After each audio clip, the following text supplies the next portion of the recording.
Cloud7 voice நேயர்களுக்கு வணக்கம். வணக்கம் அண்ணா, இன்னைக்கு என்ன ட்ரெண்டிங் தெரியுமா? தெரியுமா? என்னதுண்ணே? டான்ஸ், விஜய் அண்ணா டான்ஸ் தான். தளபதி தளபதி வாழ்க, நம்ம வெற்றி கொடி எப்பொழுதும் வாழ்க. தளபதி தளபதி வாழ்க, நம்ம வெற்றி கொடி எப்பொழுதும் வாழ்க. இன்னைக்கு தாவேகா தலைவர் விஜயோடைய 3ஆம் ஆண்டு கட்சி தொடக்க நாள்னா.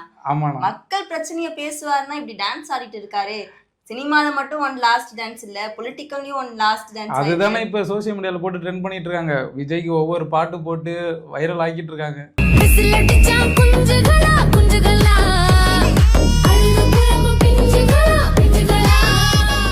பட்ஜெட் தாக்கல் பண்ணிருக்காங்க. மக்கள் பிரச்சனைய பேசுவாருன்னு பார்த்தா இப்படி மேடையில டான்ஸ் ஆடிட்டு இருக்காரு. அதான் இப்ப வழக்கம் போல திமுக அடிச்சு பேசியிருக்காரு. அப்புறம் வேற என்ன பேசணும்? நம்ம அண்ணன் பேச்சுல எப்போதுமே வந்து திமுகங்கிற வார்த்தை இல்லாம இருக்காது. தூய சக்தி, தீய சக்தி, இது ரெண்டும் கண்டிப்பா இருக்கும். அதுக்கப்புறம் வழக்கம் போல திமுக யாராவது திமுக விமர்சிச்சிருந்தாங்கன்னா அதுக்கு பதிலடி கொடுக்குற மாதிரி ஒரு டெம்ப்ளேட் வச்சிருப்பாரு. வழக்கம் போல அதான் பேசிட்டாரு. வேற என்ன பேசணும்? திமுகவுக்கு திருக்குறள் சொன்னாரு, அது தெரியுமா? ஆமா, பார்த்தோமா, நானும் பார்த்தேன். அநீதி, அராஜகம், தில்லு முள்ளு இவை எல்லாம் திமுக முதற்றே உலகு.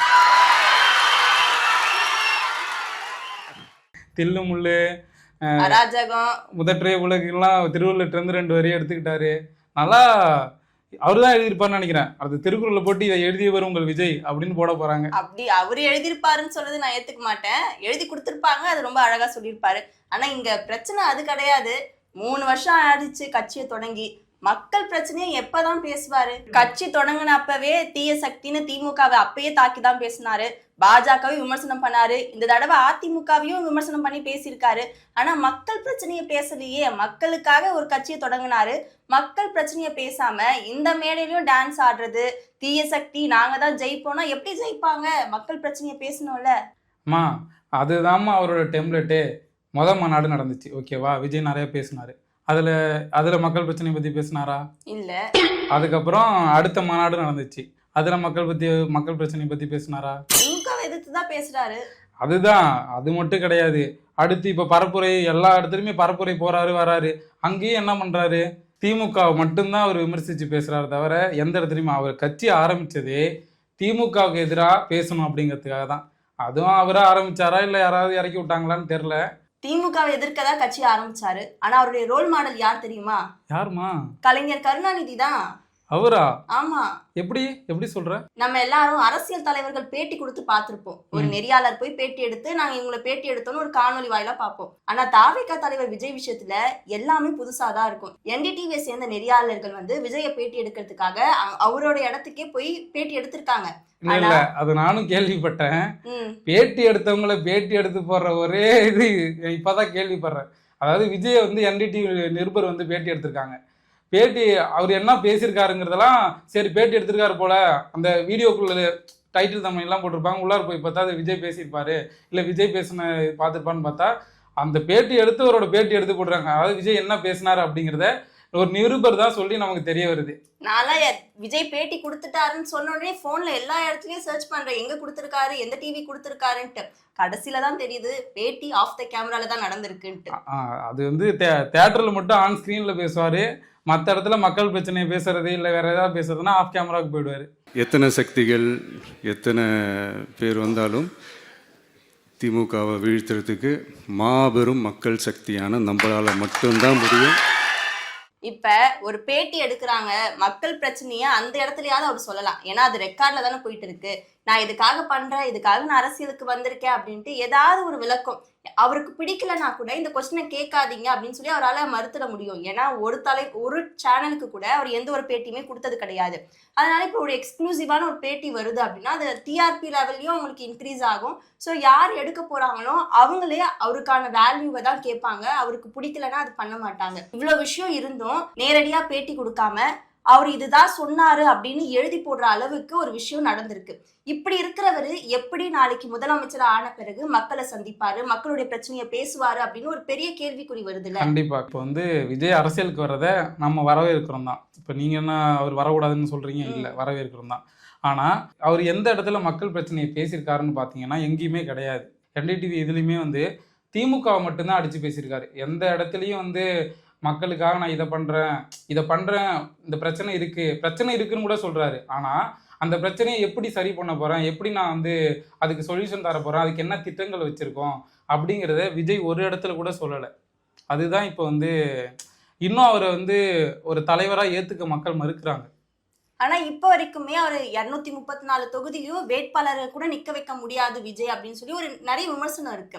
இன்னொரு விஷயம் என்னன்னா, அவரே வந்து இந்த மேடையில சொல்லியிருப்பாரு, நான் சினிமாவை விட்டா கூட யாரும் என்ன சினிமா விட மாட்டேங்கிறீங்கன்னு. ஆனா இந்த மேடையிலும் வந்து அவர் என்ன பண்ணாரு அப்படின்றதுதான் ஒரு முக்கியமான ஒரு கேள்விக்குறியா இருக்கு. இந்த மேடையிலும் ஒரு டான்ஸ் ஆடி மக்களை உற்சாகப்படுத்தணும்னு நினைக்கிறாரே தவிர, மக்களுக்கு இந்த பிரச்சனை இருக்கு, இந்த பிரச்சனைக்கான தீர்வை நம்ம கொடுக்கணும் அப்படின்னு அவர் நினைக்க மறந்துட்டாரா? எனக்கு நீ சொன்னதுதான் ஞாபகம் வருது.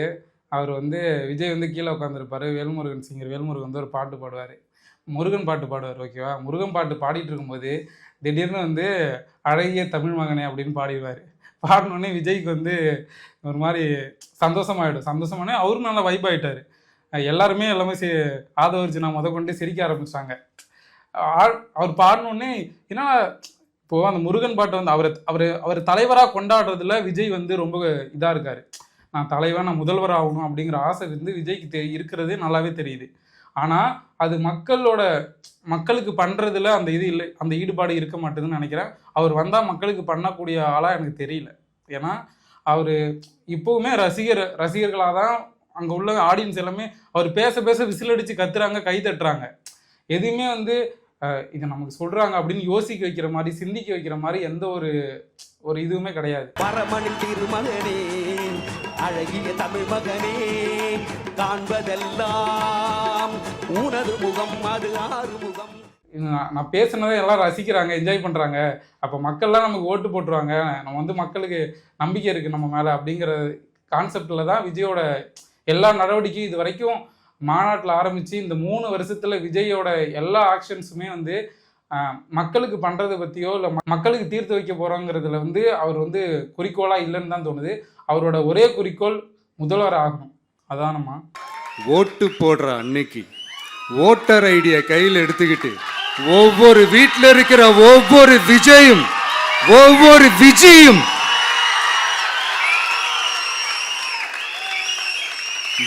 பூத்தா காலையிலேயே வந்து நிப்பாங்க பாருங்க. அன்னைக்கு தெரியும் பாருங்க, ஏண்டா இந்த விஜய கூப்பிட்டோம்னு. அண்ணா, இப்ப நீங்க சொன்னீங்க முதல்வர் ஆகுறதுதான் கனவுன்னு. அவர் இந்த மேடையில பேசினப்ப கூட என்ன சொன்னாருன்னா, மும்முனை போட்டின்னு சொல்றாங்க, 4 முனை போட்டின்னு சொல்றாங்க. திமுக கூட்டணி ஒரு பக்கமும், மக்கள் சக்தியா விஜய் ஒரு பக்கமும், பாஜக மற்றும் சில அப்படின்னு சொல்லிதான் பேசினாரு. சீமான் பேரை ஒரு இடத்துல கூட அவர் சொல்லல. ஆனா சீமானும் தொடர்ந்து களத்துலதான் இருக்காருன்றத அவர் ஏத்துக்காமலே இருக்காரு. ஆனா சீமானும் மக்களுடைய பிரச்சனையை பேசுறாரு, மக்களுக்காக களத்துக்கு போறாரு. அதுதான் நம்ம முக்கியமா பார்க்க வேண்டியது, களத்துக்கு போறாரு. இந்த மும்முனை போட்டி, 4 முனை போட்டி அப்படிலாம் சொல்கிறாங்களே, சரி, அவங்கள பொறுத்த வரைக்கும் அப்படியே இருக்கட்டும். அதில் மாபெரும் மக்கள் சக்தியாக நம்ம அணி ஒரு பக்கம், அடுத்து திமுக தலைமையில் மற்ற கூட்டணி கட்சிகள் ஒரு பக்கம், அடுத்து பாஜக தலைமையில் மற்றும் பலர். இவர் களத்துக்கே போகாம நான் தான் அடுத்த முதலமைச்சர், மக்கள் எங்களை ஜெயிக்க வச்சிடுவாங்க, இவர் அடிக்கடி எம்ஜிஆரோட ஒப்பிடுறாரு.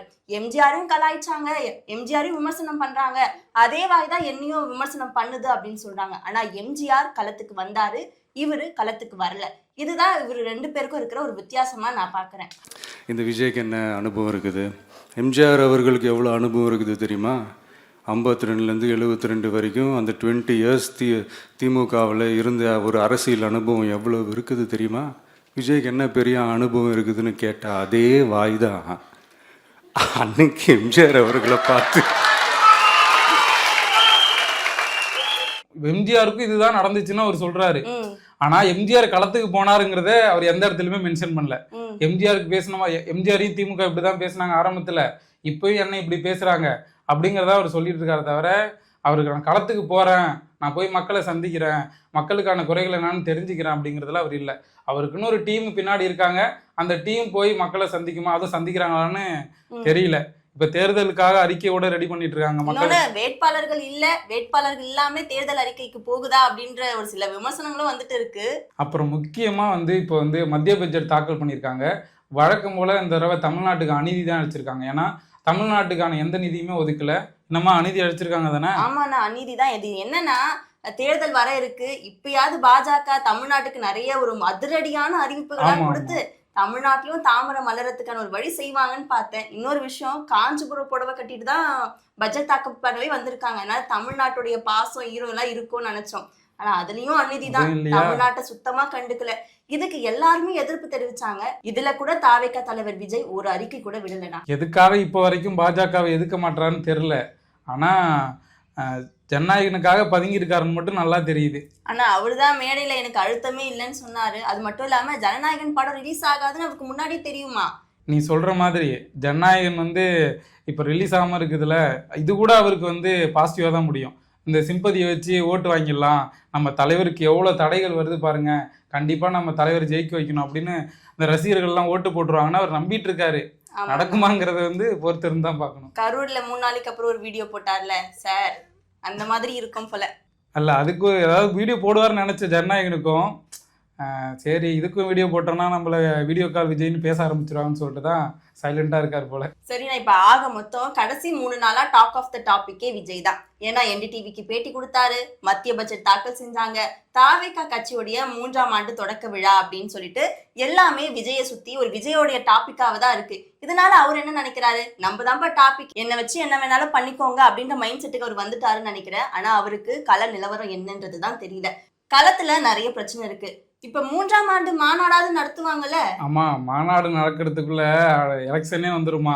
எல்லாம் ஓட்டு போட்டு முடிச்சதுக்கு அப்புறம் ஜனநாயகனோட லான்ச்சும் 3ஆவது மாநாடு ஒரே டைம்ல வைப்பாங்கன்னு நினைக்கிறேன்.